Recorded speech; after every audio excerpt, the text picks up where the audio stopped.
ಕುಂಭರಾಶಿಯವರು ಅರ್ಧ ಸಮಸ್ಯೆಯಲ್ಲಿದ್ದರು, ಅರ್ಧ ಸಮಸ್ಯೆಯಲ್ಲಿ ಇರಲಿಲ್ಲ.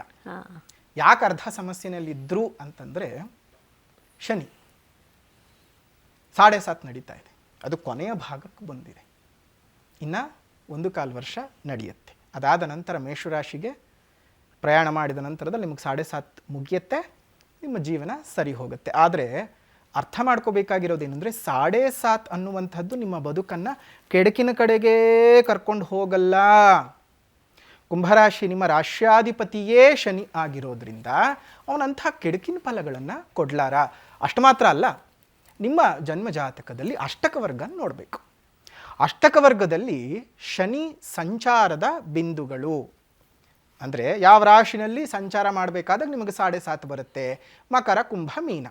ಮಕರ ರಾಶಿ, ಕುಂಭರಾಶಿ, ಮೀನರಾಶಿ, ಈ 3 ರಾಶಿಯಲ್ಲಿ ಶನಿ ಏನಾದರೂ ಸಂಚಾರ ಮಾಡಬೇಕಾದಾಗ 4 ಅಥವಾ ಅದಕ್ಕಿಂತ ಹೆಚ್ಚಿನ ಬಿಂದುಗಳು ಇದ್ದರೆ ಅದು ಬಹಳ ಯೋಗಕಾರಕವಾಗಿಬಿಡುತ್ತೆ. 7.5 ಮೊದಲನೇ ಸಲನಾದರೂ ಬರಲಿ, 2ನೇ ಸಲನಾದರೂ ಬರಲಿ, 3ನೇ ಸಲನಾದರೂ ಬರಲಿ, ಅಷ್ಟಕವರ್ಗದಲ್ಲಿ ಶನಿ ಬಿಂದು ಚೆನ್ನಾಗಿತ್ತು ಅಂದರೆ ಅವ್ರಿಗೆ 7.5 ತೊಂದರೆಯೇ ಇಲ್ಲ. ಇದು ಪ್ರತಿ ರಾಶಿಗೂ ಅನ್ವಯ.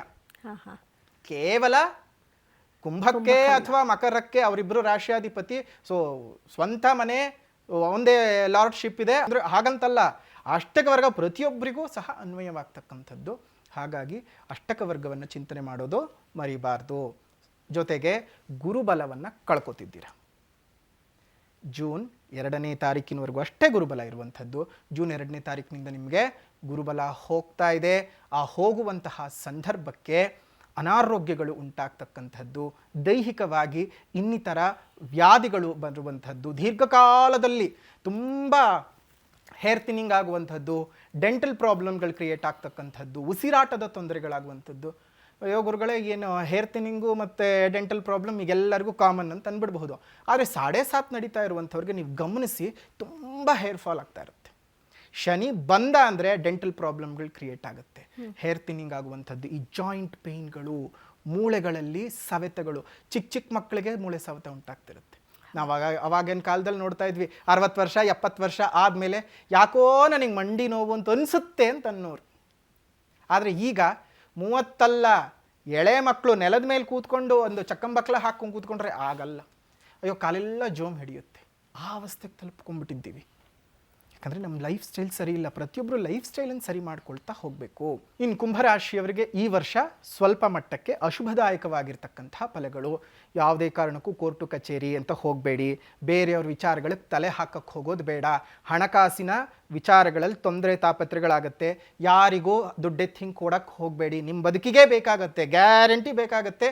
ನಿಮ್ಮ ಉಳಿತಾಯ, ನಿಮ್ಮ ಕಷ್ಟಾರ್ಜಿತ, ನಿಮಗೆ ಗೊತ್ತು ನೀವೆಷ್ಟು ಕಷ್ಟಪಟ್ಟು ದುಡಿತಾ ಇದ್ದೀನಿ ಅಂತ. ಪ್ರತಿಯೊಬ್ಬರು ಅಷ್ಟೇ ಹಗಲೂ ರಾತ್ರಿ ಕಷ್ಟಪಡ್ತೀರಾ. ಮಳೆ ಅಂದೆ, ಬಿಸಿಲಂದೆ, ಎಲ್ಲಂದ್ರೆ ಮೇಲಧಿಕಾರಿಗಳ ಹತ್ರ ಬಯಸ್ಕೊಂಡು ಎಷ್ಟೋ ಕಷ್ಟಪಡ್ತಾ ಇರ್ತೀರಿ. ಅಷ್ಟು ಕಷ್ಟಪಟ್ಟಿದ್ದನ್ನು ಸುಲಭವಾಗಿ ಇನ್ನೊಬ್ರಿಗೆ ಹೀಗೆ ಎತ್ಕೊಟ್ಟು ನೀವು ಸಮಸ್ಯೆಗೆ ಸಿಕ್ಕಾಕೊಳ್ಳೋಕ್ಕೆ ಹೋಗಬೇಡಿ. ನಿಮ್ಮ ಕಷ್ಟ ಅಂದರೆ ಯಾರೂ ಬರಲ್ಲ. ಏನೋ ಒಂದು 10 ರೂಪಾಯಿ ಕೊಡಪ್ಪ, ಯಾರು ಕೊಡ್ತಾರೆ? ನೀನು ನೆನ್ನೆ ಕೇಳಬೇಕಾಗಿತ್ತು, ನೆನ್ನೆವರೆಗೂ ಇಲ್ಲೇ ಇತ್ತು ದುಡ್ಡು, ಈಗಿಲ್ಲ. ಅದರಲ್ಲೇ ಅರ್ಥ ಮಾಡ್ಕೊಳ್ಳಿ, ನಿಮ್ಮ ಕಷ್ಟ ನೀವೇ ಅನುಭವಿಸ್ಬೇಕು. ಹಾಗಾಗಿ ಕುಂಭರಾಶಿಯವರು ಯಾವುದೇ ಕಾರಣಕ್ಕೂ ಹೊಸ ಕೆಲಸಗಳಿಗೆ ಕೈ ಹಾಕಕ್ಕೆ ಹೋಗೋದು, ಮತ್ತು ಸರ್ಕಾರಿ ಉದ್ಯೋಗಿಗಳು ಯಾರಾದರೂ ಇದ್ದರೆ ಟ್ರಾನ್ಸ್ಫರ್ಗೆ ಟ್ರೈ ಮಾಡಿ ಬೇರೆ ಕಡೆಗೆ ಹೋಗಿಬಿಡ್ತಾರೆ. ಅಲ್ಲಿ ಹೋಗಿ ಇನ್ನೊಂದು ಯಾವುದೋ ತಲೆನೋ ಹಚ್ಕೋತಾರೆ. ಇವಾಗ ಏನು ಮಾಡ್ತಾ ಇದ್ದೀರೋ ಅಷ್ಟನ್ನು ಮಾತ್ರ ಮುಂದುವರಿಸಿ, ಎಕ್ಸ್ಟ್ರಾ ಏನು ಕೆಲಸ ಮಾಡೋಕ್ಕೆ ಹೋಗೋದು ಬೇಡ. ಸ್ವಲ್ಪ ಕಿರಿಕಿರಿಗಳಾಗತ್ತೆ, ತಾಪತ್ರೆಗಳಾಗತ್ತೆ. ಹೇಳುವಂತಹ ಪರಿಹಾರಗಳನ್ನು ಸ್ವಲ್ಪ ಒಂದು ನೀಟಾಗಿ ಮಾಡ್ಕೊಳ್ತಾ ಹೋಗಿ. ಅನುಸಾರಗಳು ಕರೆಕ್ಟಾಗಿ ಇರಬೇಕು. ಓಂ ಪ್ರಾಂ ಪ್ರೀಂ ಪ್ರೌಂ ಸಹ ಶನಯೇನ್ ನಮಃ. ಇದನ್ನು ಪ್ರತಿನಿತ್ಯ 108 ಬಾರಿ ಪಶ್ಚಿಮಕ್ಕೆ ಅಭಿಮುಖವಾಗಿ ಕುಳಿತುಕೊಂಡು ಬೆಳಗ್ಗೆ 108 ಬಾರಿ ಮತ್ತು ಸಂಜೆ 108 ಬಾರಿ ಜಪವನ್ನು ಮಾಡ್ತಾ ಬನ್ನಿ.